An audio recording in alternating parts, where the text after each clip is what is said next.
La procureure de la Cour pénale internationale, CPI, est arrivée à Kinshasa au moment où un rapport de l'ONU accuse les services de sécurité congolais d'obstruction à une enquête sur le meurtre de 2 experts onusiens il y a plus d'un an dans le Kasaï, dans le centre du pays.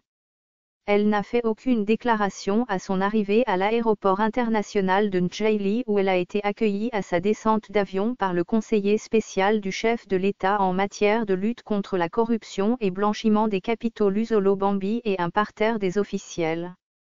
Le programme de sa visite en RDC n'a pas été révélé mais la procureure pourrait rencontrer le vice-premier ministre, ministre des Affaires étrangères et coopération régionale, Léonard Chiokitun Tulindula.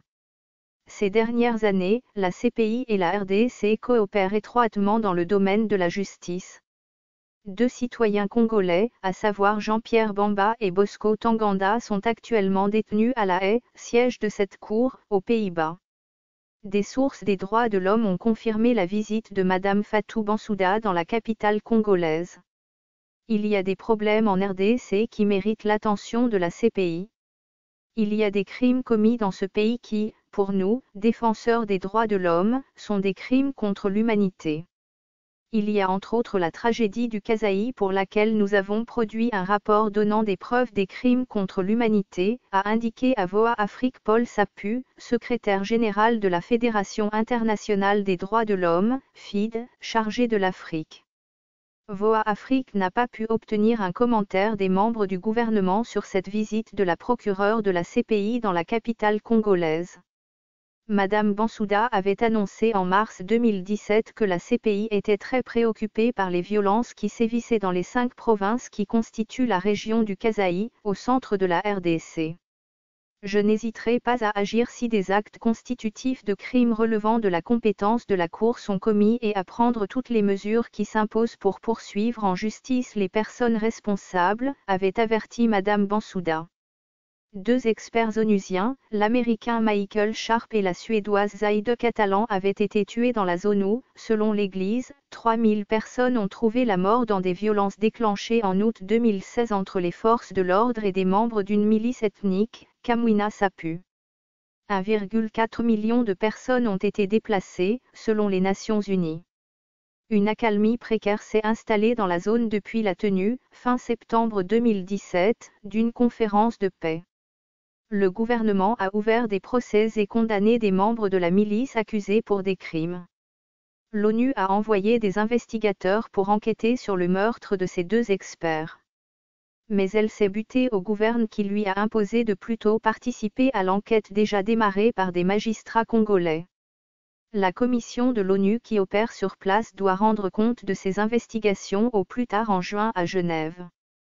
Un rapport de l'ONU indique que les services de sécurité de la République démocratique du Congo ont empêché des enquêteurs onusiens travaillant sur le meurtre en 2017 de 2 experts de l'ONU d'interroger des témoins et des suspects.